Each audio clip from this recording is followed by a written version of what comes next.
They said Hill 689 was just another patch of high ground in the Central Highlands, but the maps lied. Every line, every elevation mark, every dotted patrol route had been redrawn so many times the pages felt soft from erasure. Platoons went up that hill and didn't come back. Radios went dead, not with static, but with a kind of wet, dragging hum that felt like someone breathing too close to the microphone. Men whispered about shapes in the tree line, marching in rows too straight to be the Viet Cong, carrying rifles too old, helmets too dented, uniforms too American. When my squad was assigned to investigate the disappearances, Lieutenant Barrow handed us a folder that looked diseased. Water stains, heat-warped edges, mold-blackened staples. Inside were fragments of reports from the units that vanished. Most ended mid-sentence. One, written in the shaky hand of a corporal named Hennings, simply read, "Still hearing them. Voices climbing the hill. Not ours. They sound like us but not alive." The morning we began our ascent, the forest felt watchful. Every cicada shriek seemed calculated, a warning we didn't understand. The air was the heavy, boiling kind that glued your shirt to your spine. The path upward was narrow and muddy, carved by boots that had marched toward something they never marched back from. Sergeant Kohler led us with the discipline of a man whose fear had calcified into routine. Halfway up, we found the first artifact, a helmet resting upside down in the mud, completely clean inside as if someone had just removed it seconds earlier. No name tape. No bullet dents. No rust. Just a faint black smear across the front, shaped like fingers pulling downward. Private Lauren bent to inspect it, but before he touched it, our radios cracked with a sudden burst. "Fix bayonets, God, they're charging, friendly, cease. Then silence. Thick and accusing. We froze. It wasn't one of our frequencies. It wasn't even our era's equipment. The distortion carried an older flavor of war, something damp and decayed. Kohler raised a hand for silence, and for a long moment we stood in the choking stillness of the slope, listening to the hill breathe. We moved on. The jungle darkened unnaturally as we climbed, the canopy knitting its branches into a shroud that filtered the sunlight into sickly strips. The air smelled of old gasoline and burned cloth. At one point, we found a patch of ground where the leaves had been crushed flat in the unmistakable shape of boots, an entire platoon's worth, but the prints all pointed downward as though they'd marched backward up the hill. Near dusk, we discovered a tattered page impaled on a thorn bush. It was a field memo addressed to Captain Rourke. Recommend suppression and burial of all accounts concerning Echo Unit sightings. Repeating phrase, "We're still charging herd again." Troops experiencing temporal confusion, hallucinations, and auditory bleed-through from unknown source. Suspect residual imprint of friendly fire incident, possibly psychogenic. Someone had scrawled beneath it in thicker strokes. It wasn't hallucination. They looked right at us. When night settled, it did so with a weight that felt sentient. The tree trunks seemed to lean inward, forming the ribs of some massive creature exhaling heat. We made camp, though none of us believed we'd sleep. The jungle's noises took on a metallic timbre, like distant helmet clips rattling. At 0200 hours, the first scream tore through the darkness. It came from just beyond our perimeter, too close to be an animal. Kohler ordered us to hold position, but I saw Lauren's silhouette creeping toward the trees, rifle raised. He whispered something I couldn't catch, but the tone was unmistakable, recognition. Then a second voice answered his whisper. It was his own voice, perfect and mirrored, calling his name from deep inside the forest. Lauren stepped beyond the perimeter before any of us could stop him. He wasn't running or stumbling. He walked with slow, deliberate strides as though following a formation. We scrambled after him, but the jungle swallowed him instantly. Our flashlights hit only a thick net of branches and vines. Then our radios crackled again, not with static but with the sound of many boots hitting soil in unison. A marching cadence drifted through the speakers, muffled by impossibly old equipment. A voice barked orders in a tone soldiers instinctively obey, even in death. Line formation. Fix bayonets. A chill swept over us, pulling the sweat from our skin. Private Atchison whispered, "That's American. That's our own cadence." And then, from the darkness, a column of silhouettes appeared. They weren't shadows. They weren't men. They were something in between, flickering like overexposed film. Their helmets hung low, their flak vests torn by jagged shrapnel wounds that still smoked faintly, as if the flames of their last moments clung to them. Their faces were pale, drained of all human color, but their expressions were carved in a frozen mixture of shock and determination. At their head marched an officer whose entire torso looked crushed inward, ribs caved like wet paper. Yet he moved with rigid authority, his boots never making a sound. "Friendly fire incident," Sergeant Kohler whispered. "God help them, they're still in it." The ghost platoon passed inches from us, though their eyes never met ours. They were reliving something, retracing steps that ended in annihilation. When the last soldier passed, the jungle brightened for a moment as though exhaling relief. But Lauren was gone. We found him an hour later, sitting cross-legged in a small clearing surrounded by burned stumps. His rifle lay across his lap, untouched. His eyes were open but glassy, pupils trembling. He kept whispering, "They need one more man. They need one more to finish the charge." Kohler tried to shake him, but Lauren's skin had gone cold despite the heat. From somewhere deep in the trees, the marching cadence resumed, and Lauren's voice joined it, perfectly synchronized with the ghostly voices. We dragged him back to camp, but the voices followed us, crawling across the air, whispering in our own tones. I heard myself calling out. I heard Kohler. I heard Barrow. The jungle threw our own identities back at us, hollowed out and stretched thin. At dawn we continued the ascent. Leaving felt impossible. Something on the hill pulled at us, drew us upward like a current. Even Kohler looked drained, as though fighting gravity itself. The soil became darker, almost black. The trees thinned into sharp skeletal trunks, stripped of bark. Burned scars ran along the ground in concentric circles, like rings left by explosions. Then we reached the trench lips.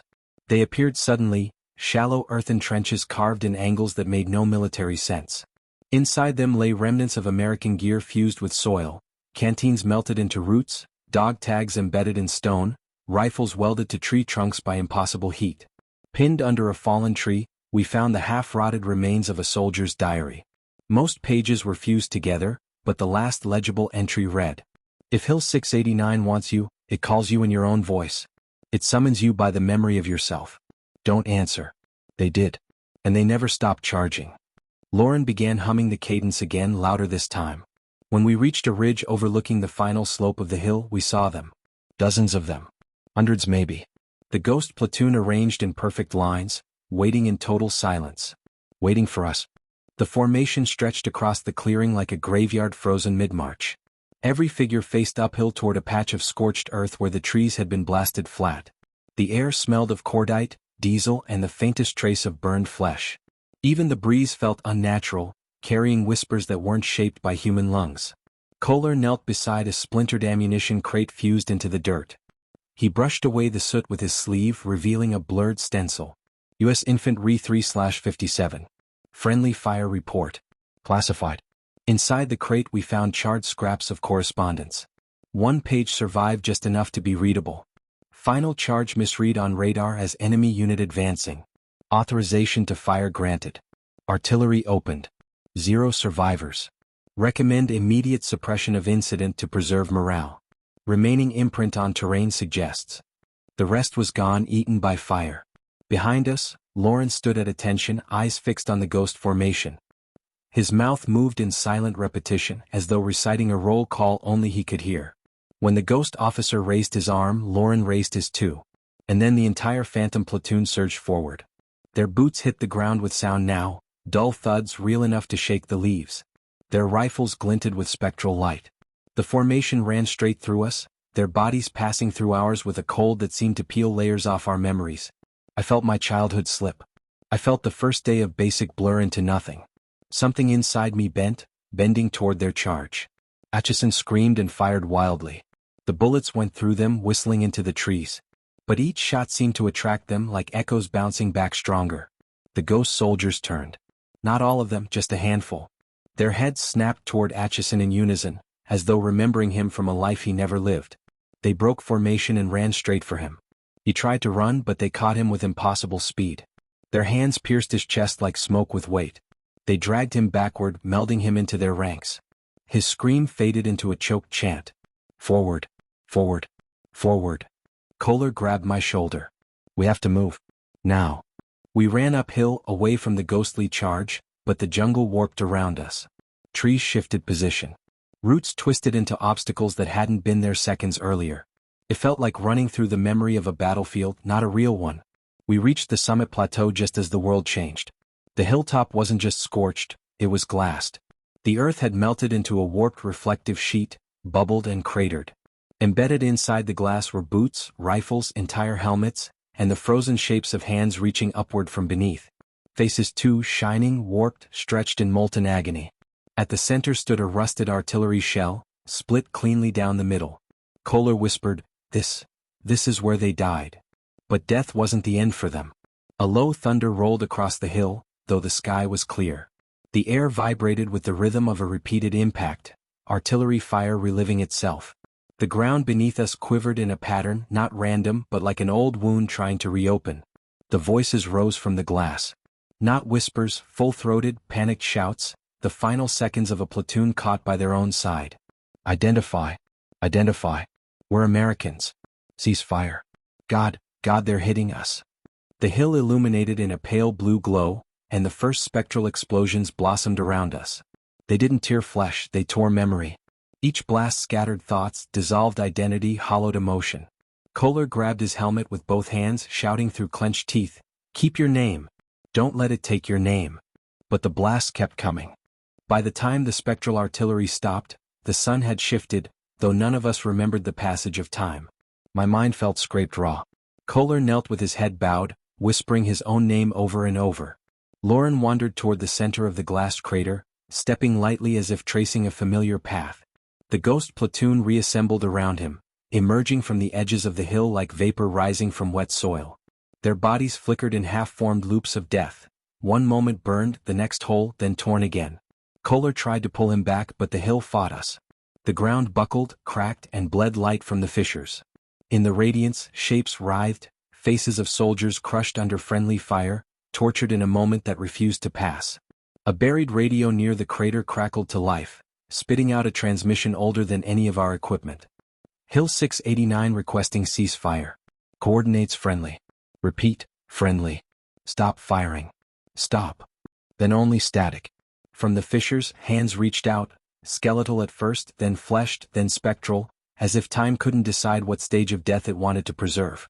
They clawed at the air, begging for recognition, pulling themselves into the open. The ghost officer materialized fully now. His features were clear, sunken eyes, jaw shattered and hanging loosely, chest crushed inward like a tin can. Yet authority radiated from him. He approached Kohler, placing a translucent hand on his shoulder. Kohler shuddered violently, then stood at attention. His breathing slowed. His posture stiffened. The officer leaned toward him and whispered something in a tone too soft to decipher. Kohler nodded, once, twice, like a soldier receiving orders he'd been waiting decades to hear. Kohler, I shouted. Sergeant, look at me. You didn't? He stepped into the ranks of the ghost platoon and settled into formation, his living body flickering as though already dissolving. Lauren turned next. His eyes were gone, replaced by an opaque milky sheen. He smiled faintly, a child recognizing his long-lost family. It's our turn, he whispered. We finish what they started.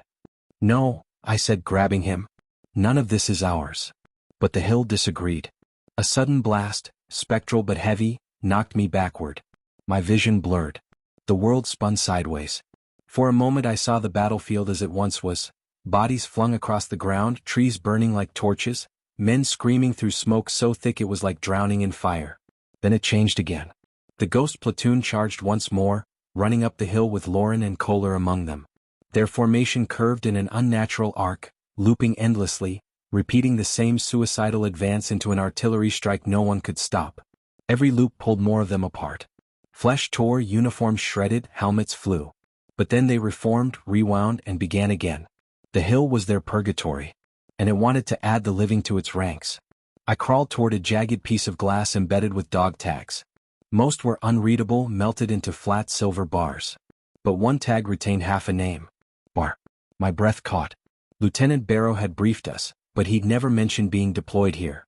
Had the ghost platoon's influence reached beyond the hill, rewriting the living as part of its story? A new sound rose from behind me, the unmistakable mechanical whine of a Huey's rotor. I turned, expecting rescue. But the helicopter that descended wasn't whole. Its frame flickered, half-melted, half-transparent. The pilot's face was burned down to bone. The door gunner hung limply, held only by the memory of a strap. The Huey settled onto the glassed earth without disturbing a single leaf. The pilot beckoned. The ghost platoon paused mid-charge and looked back at me as one. The hill held its breath. The choice was mine. I ran. Not toward the Huey, not toward the trees. I ran down the hill, stumbling over roots and shards of melted earth. The jungle warped and twisted, trying to funnel me back upward. Branches clawed at my arms. Vines wrapped my ankles like skeletal fingers. Every direction I turned, the ghost platoon flickered into view ahead of me, blocking the path, urging me into their formation. The hill wanted to complete its loop. A blast of spectral artillery struck the tree beside me, tearing memory from perception. For a moment I forgot who I was. I forgot the war. I forgot the hill's name. But a voice cut through the fog, a real voice, human, living. Run, soldier. Run. It was Barrow. He emerged from the trees, dead tired, uniform torn, chest heaving, holding a flare gun like it was the last real object in the universe. I knew they'd pull you in, he said, grabbing my collar. No one comes up here without becoming part of it. You were on that hill, I said, breath shaking. Your tag was in the glass. He shook his head. They rewrite whatever they need to. They mimic us to fill ranks. They use our memories to stitch their loop together. Behind us, the ghost platoon lined up at the crest of the hill, forming a perfect silhouette against the sky. Kohler and Lauren were among them, already pale, already fading. Barrow fired the flare. The bright red arc burst above the treetops, and for the first time the ghosts recoiled. Not from the light itself, but from the memory it invoked, an old signal they'd used to call for a ceasefire that never came. Their formation wavered. We run now, Barrow hissed. Don't look back. We sprinted down the slope. Every step felt like wading through thick oil. The hill groaned behind us, its surface cracking. The spectral battlefield flickered, losing coherence, collapsing into shards of time that collided and bled together. At the treeline, something massive shifted, an echo of the original artillery strike. A blast wave rolled down the hill, spectral fire sweeping through the vegetation. We're not going to make it, I said. Barrow grabbed my arm. Just keep your name in your head. That's all that keeps you out of their loop.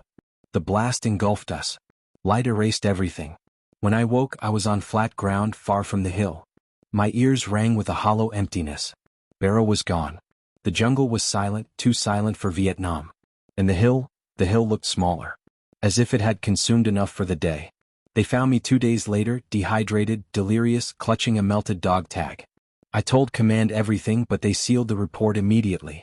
Hill 689 was marked as inactive zone due to unexploded ordnance, and no one was sent up again. But at night, when the wind shifts, the radios at base still crackle with marching cadence. Always the same. Forward, forward, forward. And sometimes if the signal is clear, you can hear new voices joining in. Sometimes they sound like mine.